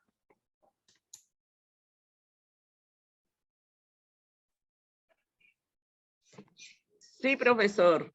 Dígame. Buenas noches para todos. Bueno, yo estoy aquí en cogí Levítico capítulo 17, del versículo 14, donde dice, porque la vida de toda carne es su sangre. Por tanto, he dicho a los hijos de Israel, no comerás la sangre de ninguna carne, porque la vida de toda carne es su sangre. Cualquiera que la comiere será cortado. Y si seguimos leyendo, es totalmente prohibida la sangre. Bueno, eso era en aquella época y yo creo que a la verdad que todavía en ciertos animales o en la sangre hay mucho parásito, mucha contaminación, como en el cerdo y en otros animales, pero sin embargo, hay hermanos que oran, por ejemplo, por acá se hace fiesta sobre la morcilla y muchos van a comer morcilla. Y yo les digo, bueno, ¿y por qué comen la morcilla? Y dice, no, ya eso está orado, ya el Señor limpió y descontaminó todo. Entonces, bueno, yo no sé, yo le pregunto a usted, pastor, que sabe más que yo, respóndame usted a eso. Bueno, yo te cuento que hace años yo era un comedor de morcilla y me encantaba la morcilla, me encantaba la morcilla. Yo no la veía como y sí sabía que tenía sangre, ya a mí me encantaba la morcilla, ¿no? Y Y bueno, ya no como eso, ¿no? Ya no como eso, no porque no me encante, ¿no? Sino porque, bueno, por cuestiones de salud, etcétera, etcétera. Y porque uno va aumentando, pues a medida que uno va leyendo cosas, que le pasan cosas. Ejemplo, yo tengo años, yo tengo años que no como cerdo, yo tengo años que no como carnes rojas. Yo no tomo leche de vaca, sino tomo leche de almendras, leche de coco. Lo que no he podido dejar es el café ni el pan. O sea, eso es imposible. Como muchas ensaladas, como fíjense que les va a sorprender esto, sobre todo a los costeños. Yo tengo casi 6 años que no me como una arepa de huevo. Y que ustedes saben que es para un costeño decir que hace 6 años que no se come una arepa de huevo o unas empanaditas de esas fritas con pollo, carne por dentro y todo eso. Y en ese aceite que uno sabe que uno entra a la empanada y es un aceite que ha durado ahí como unos 6 meses, ¿ya? Y que entre más el aceite esté más viejo, es más rica la arepa de huevo. Eso es para que lo excomulguen a uno de la iglesia, ¿no? De la Entonces, costeñidad, eso para que lo excomulguen de la exactamente. costeñidad. Entonces yo hago Claro. muchas cosas que en la costeñidad hoy en día no se hace, pero es por cuestiones de salud. O sea, solamente cuestiones de salud y no porque tenga nada. O sea, no porque tenga nada. Bueno, en sí, fíjese que ahora en enero estaba dictando precisamente conferencias en el seminario de Iglesia de Dios de República Dominicana durante 2 semanas y todo bien, pero llegué aquí y como a los 2, 3 días tuve que irme de emergencia y me sacaron la vesícula, ¿ya? Entonces, esas son señales y ya cuando uno tiene 30 años, ya cuando uno está en los 30, ya uno tiene que empezar a variar sus formas de comer. No por cuestiones religiosas, no, pero ya desde hace 6 años ya yo había abandonado todo el fritití. Todo el fritití yo no me he comido hace 7 años algo frito. Nada, nada frito. Porque, bueno, uno tiene que pensar, ¿no? ¿Qué es lo que le va a servir a uno alargar los años? Y tiene que ver con la salud, también tiene que ver uno con hombre, que el cuerpo de uno es templo del Espíritu Santo, ¿no? Y si Dios le ha dado a uno ese templo, uno lo tiene que cuidar. Desafortunadamente, y sí, también tiene que ver con cuestiones de fe, ¿no? Desafortunadamente, en cuestiones de salud, uno no le para bolas al templo. Y el cuerpo de uno es una máquina. El cuerpo de uno es una máquina. Ustedes fíjense que uno tiene un carro y uno tiene que llevar el carro a mantenimiento. Tienen que ir para que le revisen la máquina, para que revisen llantas, etcétera, etcétera. Pero uno come y come de cuanta cosa y no se da cuenta que esa máquina en algún momento falla. Entonces, y uno dice, no, pero es esto, pero es lo otro, pero fíjense que uno no está en realidad cuidando lo que Dios le ha dado a uno, ¿ya?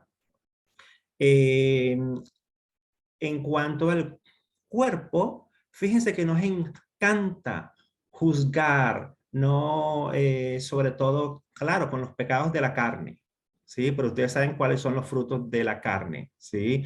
Los frutos de la carne, nosotros como cristianos evangélicos solamente nos fijamos en los frutos de la carne sexuales, ¿sí o no? Porque creemos que el pecado sexual es el peor de todos. ¿Sí o no?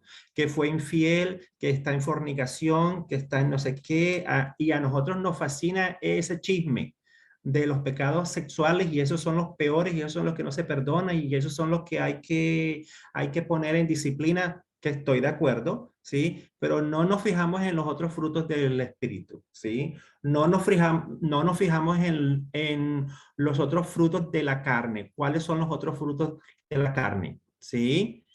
Entonces, esos son frutos que nos tenemos que ver también. La gula, ¿sí? Hace parte también de un pecado. Y la Biblia, como yo respondía anoche uno de los emails, no categoriza pecado. La Biblia nunca dice el pecado sexual es peor que el pecado que el que come fritití sin parar todo el tiempo, o el que tiene una tremenda barriga, o el que es súper gordo, porque hay que decirlo, el que es súper gordo porque no controla su boca. Eso también es pecado. Eso también es pecado. Y sin embargo, vamos con sinvergüenza a la iglesia con nuestra Biblia debajo del brazo a juzgar los pecados sexuales, donde no vemos la viga que nosotros tenemos metida desde hace rato en la barriga, no, perdón, en el ojo desde hace rato, entonces no la vemos. Entonces uno también tiene que criticarse esas cosas, hermanos y hermanas, ¿no? Entonces, hay algunas personas que bueno, que tienen problemas de peso por cuestiones de la tiroides, etcétera, etcétera. Sí, perfecto. Pero hay otras personas que no tienen problemas de tiroides. Hay otras personas que tienen problemas de boca. Ya no nos controlamos con la boca. Hay una fiesta en la iglesia después del culto y repasamos todos los platos, ¿sí? Repasamos todos los platos, todos los postres. No vemos qué es lo bueno para nuestra salud, ¿ya? Y los jóvenes hoy en día, ahora que los que son mucho más jóvenes, sí, pues empiezan a comer, pero la salud cobra tarde o temprano, más adelante, la salud cobra en cuestión de edad o en cuestión de enfermedad. Y fíjense, yo no soy así como que fanático religioso, pero fíjense lo que pasó con la pandemia, ¿sí? Cómo cobró la pandemia personas con ciertos problemas de salud, problemas de peso, porque toda persona que tiene problemas de peso, ¿sí? Tiene otro tipo de problemas, ¿ya? O problemas de la circulación, o problemas de los huesos, o es diabético, etcétera, etcétera. Entonces, muchas veces nosotros mismos nos provocamos los problemas y no buscamos esos problemas, y en vez de bendecir nuestro cuerpo, lo que hacemos es maltratar el templo que nos ha regalado Dios, ¿ya? Así yo veo las cuestiones de salud, ¿ya? Así yo veo las cuestiones de salud, y llegó un momento en mi vida personal hace años donde yo dije hasta aquí, y yo en esas cosas soy radical. Yo dije hasta aquí, no como más esto porque es algo que no me está ayudando a mí con la digestión, no me está ayudando a mí con mis procesos y mi salud. O sea, la máquina se acaba. Bueno, ahora ya me convertí en naturista. Pero bueno, en homeópata también. Aquí uno como líder, uno tiene que darle de todo. Aquí uno es pastor, aquí uno es político, aquí uno es de todo. Aquí psicólogo. Hay que hacerle a todo. Hay que hacerle a todo, sí. Paisa culebrero también, lo que caiga. Muy bien, Mario. A ver, adelante. Después de Mario viene a ver, vamos a hacer una cosa. Son las 9:07. Vamos a hacer una pausa para hacer pipí y chichi. ¿Sí o no? Muy bien, entonces son las 9:07. Entonces regresamos a qué hora? A las 9:15. ¿Sí? 9:15, ¿ahí está bien? Muy bien, entonces regresamos a las 9:15. Son las 9:08 ahora. Regresamos 9:15 en punto, y va Mario y después va Bersaida. Adiós. Gracias.